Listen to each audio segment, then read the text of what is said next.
Welcome to Strictly Ball Business. Alec here with Dalton. We're going to chat about a few topics heading into this 2021-22 season. First of all, we're going to give a preview on the Charlotte Hornets, a team that was in the play-in tournament last year and has a very solid young core. We have a lot of excitement over there to talk about. We're also going to talk a little bit about unvaccinated players in the league, implications for why this is even a deal, why people are talking about this, and mainly we're going to talk about what's next moving forward for these guys. And next from there, we'll talk a little bit about the Portland Trailblazers, a trade that they could make to make themselves better. What trade is there out there? We're going to discuss that. We'll also get into the Pacers. Should they rebuild or should they push for a star? We're going to talk a little bit on both sides there and determine, what is the right move for them. So first of all, the Charlotte Hornets, they made the play-in tournament last year. They were tons of fun to watch. Their announcer is probably the best announcer in the league. Highlight reel dunks from Miles Bridges, alley-oops from LaMelo Ball. PJ Washington's fun. This is a fun squad. Terry Rozier's awesome. Where do you want to get started here on the Charlotte Hornets? Well, we can start with they had a really busy offseason. I didn't actually realize it until I started looking at all their additions and who they lost. Like starting off, they lost Biyombo, Graham, Caleb Martin, Malik Monk, Grant Riller, Wanamaker, and Zeller. But they added. I actually really like. I think they definitely got better this offseason. They added Book Knight, who I was really hoping the Magic would draft at 8. I think he'll be really nice for them. Iwundu, also Magic alum. Just good for a defense. He's a good perimeter defender. Just someone to throw into lineups. They got Jones. I love Kai Jones. I thought he was a really nice prospect. Scotty Lewis, another defensive player. They got Oubre. I like Oubre. Not granted, I got on the Oubre train after all of his potential was gone, so I just saw him as the player he was, and not the player Phoenix needed him to be or Washington needed him to be. And then Plumlee, Ish Smith, DJ Carton, and Kolboka. I think. Hope I'm not pronouncing that wrong. So obviously they added a bunch of nice guys. Plumlee was kind of Plumlee and Oubre were their headliners this offseason, I'd say. Yeah, outside of the draft picks. Yeah. I was actually super surprised. I really thought Andre Drummond would have been a really nice fit for these guys. They have all the spacing they could need. Everyone shoots. It's not like Zeller was like shot 14% from 3, so it's not like you're losing anything on 3. I mean, he shot probably more mid-rangers and Drummond does like his post-up game, but I didn't think they were going to lose much, and at least you get some like all right defense. Like I wouldn't say he's a complete liability.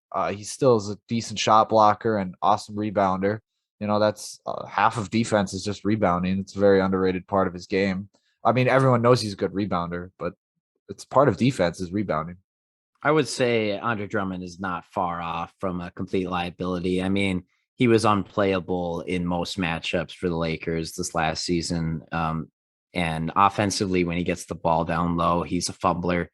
He's not a guy you can expect to put it back up after an offensive rebound. So it's just, a tough guy to put into your system, especially if you're the Charlotte Hornets and you want to run and gun. Who I actually thought would have been a great fit for them at the 5 was Richaun Holmes, who ended up getting a decent contract from the Sacramento Kings, but the Hornets could have realistically matched that, gone much higher, and made it tough on the Kings to retain him. I Yeah. guess they decided that wasn't worthwhile for them, but they still have a great cast of guys here. They're just kind of missing that big man. But in terms of guys they do have at the big, PJ Washington is a power forward. He's 22 years old, can get his own shot. He shoots the 3 pretty well. Solid role player. Really gives you a lot on offense, in my opinion. It's just defense that you're asking for a lot more there. And, hopefully eventually that guy can become available. Miles Turner is always a thought here. Can they trade for him? That would be awesome too. Yeah, we always talk about Miles Turner, so I made sure in my notes that I didn't mention him anywhere. Yeah. But yeah, I really like PJ Washington. I think he's gonna be a solid player. But I mean, watching him play, it's obviously super exciting on that offensive end. But when it comes to the defense, much like a lot of the players on this team, they surprisingly enough, their team defense it's actually pretty decent. They're able to fill in the gaps. They're switching fine, but it's their individual defense. Someone's put it on an island, it's a for sure score. It's kind of weird Mhm. because like they have some decent defenders, like Hayward's a decent defender, Rozier's a decent defender, Miles is all right, but I mean, if that's your best, like I really think they need an elite um defender. Just like who did we talk about the other day? But an elite defender would really go hard. I mean, they don't have anybody who I think. I mean, maybe Rozier. I think would take on if they're like, hey, we need you to guard Yeah. that player. But he's also what 6'3", 6'4". Like it, Yeah. you prefer to have your elite defender be a forward, so they because more versatile. They can if they have to guard a big, they can, but keep up with perimeter players. But Yeah, I mean, hopefully LaMelo Ball can get there. He's 6'6". He's 20 years old. He's still young. He showed us a ton of promise on the offensive end this last year. I think it's just going to be a matter of does LaMelo Ball want to become a great defender? Because all the tools are there. He's fast. He's laterally quick. He brings out the best in his own teammates in offense. I could see him doing the same on defense from a leadership standpoint if he can figure out it himself. He's great. He's a great leader for this franchise to have, in my opinion. I think ideally you have another top pick alongside him, but they don't want to tank anymore, obviously, and they're kind of too good to do that as well. So it's kind of tough, but I think they'll be able to get another solid dude next to him right now with Gordon Hayward and Terry Rozier. Those are a couple of solid veterans. They just re-signed Terry Rozier as well. He's a great shooter. He's a great driver as well for his size. And Gordon Hayward has gotten a really bad rep over the last few years because of his injuries. But in reality, he is an all-star player and he gives you solid defense and he gives you a great mid-range shot. He can hit the three and he's a decent facilitator as well. It's just the injuries that unfortunately keep coming back to him. yeah, and it hurt him that they just couldn't find a place for him on that Boston Celtics team, so he looked just out of place. So when he was playing, like you naturally assume like, oh, he's just not doing that well. But he was like also filling a role that two other people were filling, and he was forced into the lineup. It was this whole convoluted thing. But Yeah. yeah, for sure, I think he's awesome. I think he has a place in this team if they were to compete a little bit more. I have a trade that they could possibly make um in at the end of this, but I think where they have to improve start is their starting center. I think they have to start with that. I mean, Cody Zeller, funny enough, Cody Zeller was a positive player last season. He was offensive rating at 112, defensive 110, 59% true shooting. Not the best. I mean, it was his true shooting is fine. It was whatever. Nine He's not points on a the team game. anymore, though, right? Now he's in Right. Portland. So transitioning. So Mason Plumlee is our new guy. His offensive rating 109, defensive 114, true shooting 63%. So a little bit better of a offensive big, not by rating standards, but he was also on the Pistons, who were a much worse team, and that if the team offensive rating affects the player offensive rating and vice versa. So I mean, Yep. he could turn out to be a better offensive player than Zeller in this system. But really, what they're getting out of Plumlee that they were missing is rebounds. Their top rebounder was I'm pretty sure it was Miles Bridges. Yeah. PJ Washington at 6.5 rebounds a game. That was their top rebounder. Zeller was right behind him with well, I guess he's not on the team right now, but 6.8 actually. He was right ahead of him. And that was your starting center. At least Plumlee will come in, rebounds 9.3 a game. He's not going to space the floor for you, but Zeller shot 14% from three. Like how much of a difference there is. I mean, like I said, Yeah. he at least shot mid range, but I think in a certain role and what they have going around all the spacing, I don't think Plumlee has to shoot. I don't think Yeah. that's needed. He can just sit in the dunker spot. It worked well for him enough with the Pistons. Yeah, But not a sexy pick, not a sexy signing, but solid player. And they needed the rebounds. They needed a guy with more size who can at least play the center position or even the power forward position with some size. And ideally, they're hoping Kai Jones turns into something sooner rather than later, but you needed to get some veteran talent, at least for now. And what we're finding is there's not a whole lot of good veteran bigs out there that are available, really. They tend to only get moved around through trades. yeah, and a lot of the good bigs that could be available are very undersized. Like Chris Boucher, I think. I mean, some forward has to go with the Raptors. They're crowded, so you'd like to think they're going to switch in for a guard sooner or later, or I don't know, or maybe a real center. So Chris Boucher or Nobi, there's going to be an odd man out with Scotty Barnes, Siakam. I mean, four starting caliber players on one team who've all played three or four.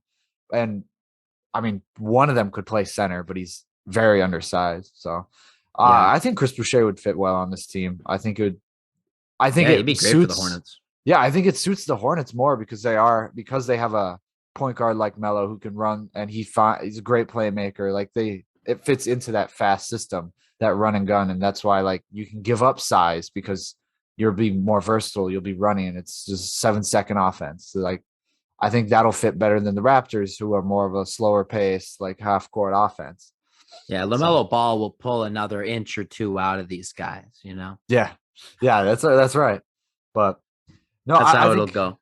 I think LaMelo Ball, if they wanted, I think yeah, they definitely started their pursuits to the playoffs a year or two early. I mean, before LaMelo was drafted, they got Hayward. Not that there's anything wrong with Hayward, but I would have liked to see them get another young top draft pick to put next to him. Yeah. I It mean, I was like questionable at the yeah, time because they had just, declined on resigning Kemba Walker a couple years prior to that for big money, which obviously ended up being a good choice.